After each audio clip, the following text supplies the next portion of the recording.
하나님의 말씀을 보시겠습니다. 하나님의 말씀은 창세기 5장 21절부터 32절까지를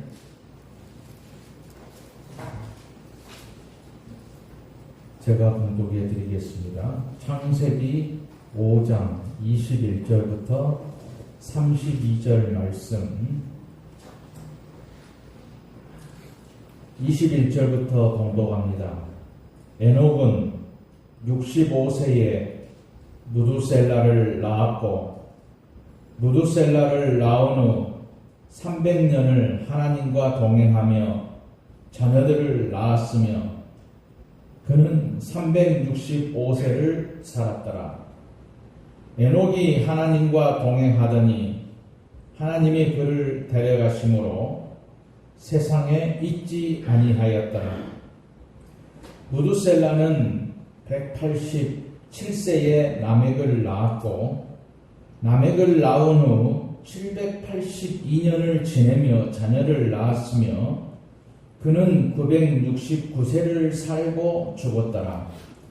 라멕은 182세에 아들을 낳고 이름을 노아라 하여 이르되 여호와께서 땅을 저주하심으로 수고롭게 일하는 우리를 이 아들이 아니하리라 하였더라.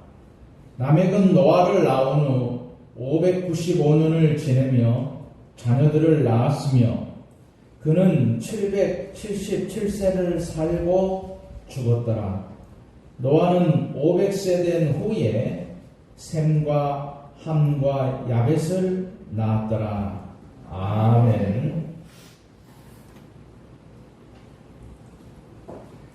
창세기 5장에는 제1대 아담으로부터 10대 노아에 이르는 계보가 기록되어 있습니다. 계보의 내용을 보면 세 가지 형식을 갖추고 있는데, 첫째는 몇 세에 자녀를 낳았다. 둘째는 몇 세를 살았다. 셋째는 몇 세에 죽었다라는 형식을 하고 있습니다. 우리는 아담의 계보를 통해서 인생을 평가하는 중요한 세 가지 질문을 발견해 볼 수 있습니다.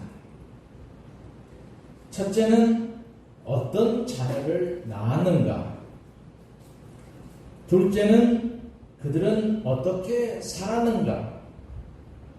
셋째는 그들은 어떻게 죽었는가? 라는 질문입니다. 그런데 아담의 계보 중에는 이 세 가지 내용 외에 추가적인 내용이 기록되어 있는 인물들이 있습니다. 바로 에녹과 노아입니다. 그리고 에녹과 노아를 연결하고 있는 인물이 무두셀라입니다. 무두셀라는 구약 성경에서는 창세기 5장 21절과 22절에서 아담의 후손으로 한 번 나옵니다. 그리고 누가복음 3장 37절에서 예수님의 족보 중 예수님의 조상으로 언급되고 있습니다. 성경에서는 무두셀라를 아담의 계보와 예수님의 족보에서 그 이름을 기록하고 있는 것입니다. 우리는 유대인들이 위에서 아래로 내려오는 계보를 통해서 계보의 역사성을 나타내는 것을 볼 수가 있습니다. 창세기에 아담의 계보를 기록함으로 인류의 역사가 하나님의 구원의 역사이심을 말하고 있습니다. 이 구원의 역사는 선택받은 믿음의 백성들을 통해서 계승됨을 보여주고 있습니다. 그리고 아래에서 위로 올라가는 족보는 족보의 정통성을 증명하는 중요한 근거가 되는 것입니다.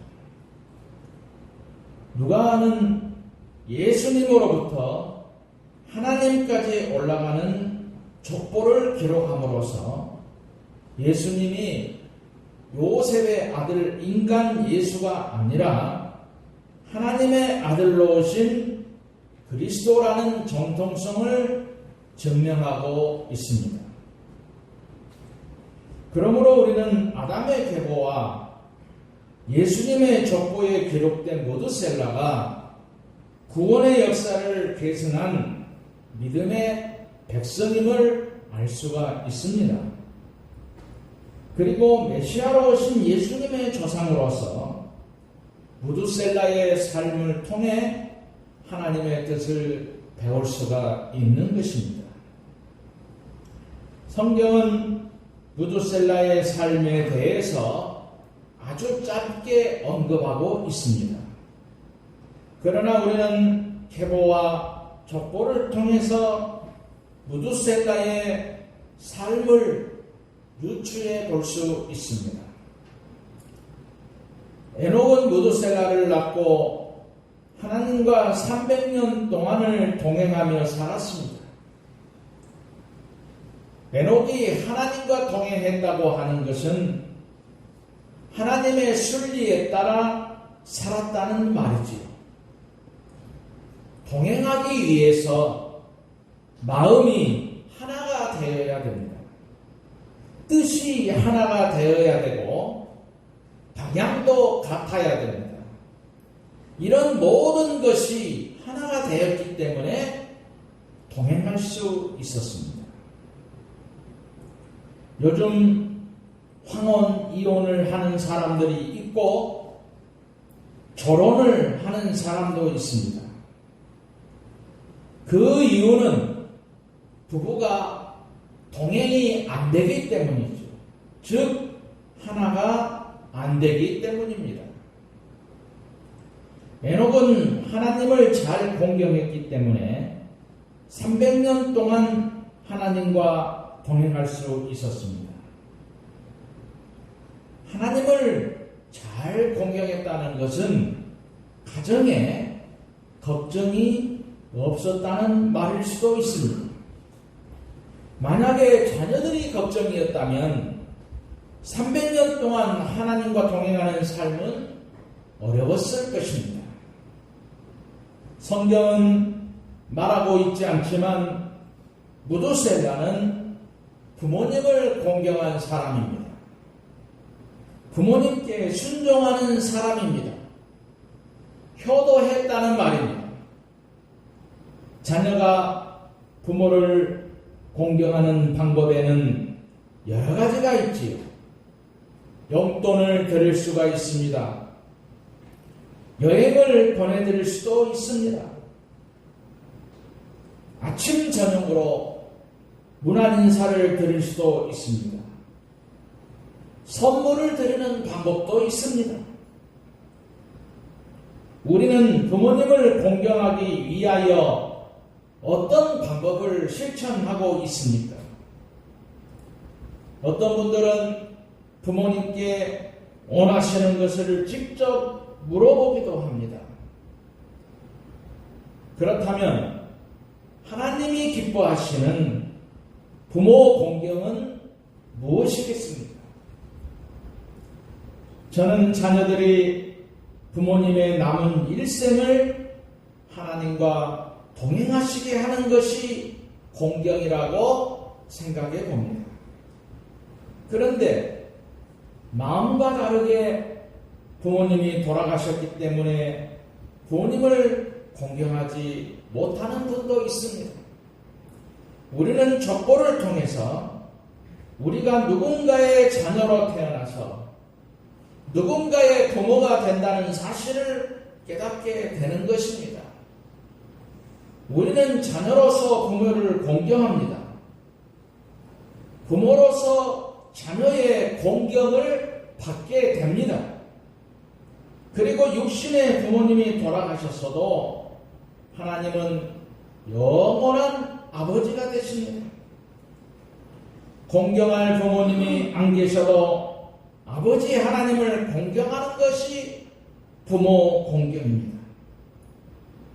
물론 주변의 어르신들을 공경하는 것도 부모를 공경하는 것이죠. 그러면 오늘 시간 에녹을 잘 공경한 무두셀라를 통해서 부모를 공경하는 자녀에게 주시는 하나님의 축복을 생각해 보려고 합니다. 첫째로는 하나님의 은혜가 떠나지 않았습니다. 본문 21절에서 24절에 보면 에녹은 65세에 무두셀라를 낳았고 무두셀라를 낳은 후 300년을 하나님과 동행하며 자녀를 낳았으며 그는 365세를 살았더라. 에녹이 하나님과 동행하더니 하나님이 그를 데려가심으로 세상에 있지 아니하였더라 라고 말씀하십니다.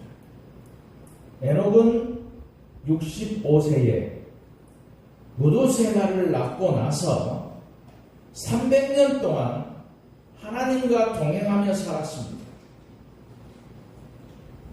무두셀라도 아버지 에녹이 하나님과 동행하는 삶을 살게 되면서 출생과 동시에 하나님과 동행하는 삶을 살았다는 것입니다. 에녹은 장남 무두셀라가 출생하면서 하나님과 동행하는 삶을 살아갑니다. 가장이 하나님과 동행할 때에 가족 구성원들도 하나님과 동행하는 삶을 살게 되는 것입니다. 여러분들은 첫째 자녀가 출생할 때 어떠하셨습니까? 하나님과 더 가까이 동행하는 삶을 살았습니까? 아니면 더 멀어지는 삶이 살았습니까? 혹시 자식을 사랑하다가 하나님과 멀어지지는 않았습니까? 오히려 믿음으로 하나님의 은혜를 생각하면서 하나님과 더 가까워지는 믿음의 사람이 되어야 됩니다. 청소년 시절에 시골에서 서울에 올라와서 어렵게 살던 한 청년이 있었습니다. 이 청년이 믿음의 여인을 만나서 결혼을 하게 되고 결혼 후에 거듭되는 사업의 실패로 매일 술에 빠져 살았습니다. 그리고 교회에서 예배 드리는 아내를 술에 취해서 찾아가서 해방을 넣기도 하고 폭력을 쓰기도 했습니다. 그러다가 자녀들이 태어나면서 아버지가 됨으로 책임감이 생겼습니다. 그는 이렇게 살아서는 안 되겠다라는 생각이 들었지요. 그래서 밑바닥부터 닥치는 대로 힘들지만 삶을 새롭게 시작했습니다. 자녀들은 자라면서 어머니를 따라 신앙생활을 하면서 아버지를 위해 기도했습니다. 결국은 아버지가 자녀를 따라 교회에 출석하게 되고 일평생 하나님의 동행하는 삶을 살았습니다. 임종 때에 아들 중 목사가 된 아들의 기도를 받고 찬송을 부르는 중에 하나님 나라로 갔습니다. 두 번째로는 평안하게 장수하는 복을 받습니다. 오래 사는 장수는 큰 복입니다. 본문 25절과 27절에 보면 무두셀라는 7세에 라멕을 낳았고 라멕을 낳은 후 782년을 지내며 자녀를 낳았으며 그는 969세를 살고 죽었다라고 말합니다. 무드셀라는 성경에 기록된 인물 가운데 최장수한 인물입니다. 지금은 의학의 발달로 수명 연장이 이루어진 현대에도 100세를 살면 장수하는 복이죠. 그런데 오래 산다고 해서 다 복된 삶은 아닐 것입니다. 병치레를 하였다고 또는 고통 가운데 오래 산다면 오히려 복이 아니라 저주일 수도 있습니다. 에베소서 6장 1절에서 3절의 말씀을 보면 자녀들아 주 안에서 너희 부모에게 순종하라. 이것이 옳으니라. 내 아버지와 어머니를 공경하라. 이것은 약속이 있는 첫 계명이니 이로써 내가 잘되고 땅에서 장수하리라 라고 말씀하십니다. 하나님은 부모를 신앙적으로 공경하는 자녀들에게 내가 잘되고 땅에서 장수하리라고 하셨습니다. 무드셀라는 자녀를 낳으면서 평안하게 살면서 장수했습니다. 여러분들의 삶은 어떻습니까? 어떤 분들은 삶이 너무도 힘들고 고통스러워서 하루라도 빨리 하나님이 데려가시기를 원하는 분들도 있을 수 있을 것입니다. 그러나 하나님은 우리가 이 땅에서 잘되고 장수하기를 원하십니다. 무드셀라의 아버지 에녹은 죽음을 보지 않고 영원한 삶으로 들어갔습니다. 우리도 부모님을 공경할 때에 하나님께서는 이 땅에서 잘되고 장수하게 하십니다. 부모 공경이 이러한 복을 받게 되는 것입니다.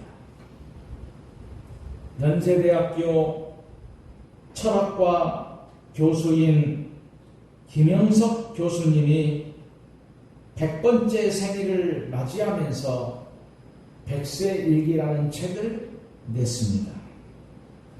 이분은 1920년도 이북에서 태어났습니다. 일본에 유학을 하고 철학과를 졸업을 했지요. 이분은 어린 시절에 몸이 허약했습니다. 그렇지만 부모님으로부터 물려받은 신앙을 잘 지키며 건강하게 왕성한 활동을 이어가고 있습니다. 100세일기에서 그는 자신이 이렇게 건강하고 행복하게 장수할 수 있었게 되는 것은 부모님의 신앙에서 시작되었다. 이렇게 말씀하고 있습니다. 신앙적으로 부모를 공경하는 자에게는 형통하고 장수하는 삶이 주어지는 것입니다. 세 번째로 심판 대신 안식의 복을 받습니다. 창세기 5장 29절에 무드셀라의 아들 라멕은 노아를 낳고 이름을 짓게 됩니다. 이름을 노아라 하여 이르되 여호와께서 땅을 저주하심으로 수고롭게 일하는 우리를 이 아들이 아니하리라 하였더라 라고 기록했습니다.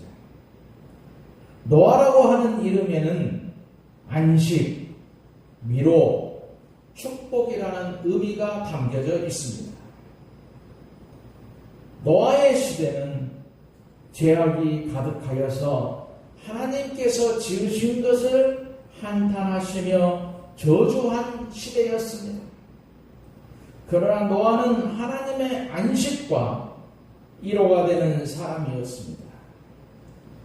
창세기 6장 8절에서 9절에 보면 그러나 노아는 여호와께 은혜를 입었더라. 이것이 노아의 조건이라. 노아는 의인이요 당대의 완전한 자, 그는 하나님과 동행하였으며 라고 말씀합니다. 여러분들은 죄악과 불법이 넘쳐나는 이 시대에 하나님의 안식과 위로가 되는 사람이 누구라고 생각하십니까? 바로 하나님의 은혜를 입은 사람입니다. 의로 하나님 앞에서 완전한 사람입니다. 하나님과 동행하는 사람이지요. 하나님은 노아의 홍수 심판을 무두셀라가 969년을 사는 동안 기다려 주셨습니다. 무두셀라는 노아의 홍수의 심판이 임하기 전에 하나님의 심판 대신에 안식과 위로를 누리게 되었습니다. 부모를 공경한 무두셀라로 인해서 아들 라멕과 노아는 하나님의 안식을 누릴 수가 있었던 것입니다. 오늘 또 하나님은 신앙적으로 부모를 공경하는 자녀들에게 약속하신 복을 내려주십니다. 우리에게 부모님을 주신 하나님께 감사하시고 우리의 부모님들이 하나님과 동행하면서 평안한 삶을 사실 수 있도록 또한 우리가 공경할 때에 우리에게도 장수와 안식의 복을 주실 것이라는 것을 기억하고 효도하는 성도, 효도하는 가정 되시기를 주님의 이름으로 축원드립니다.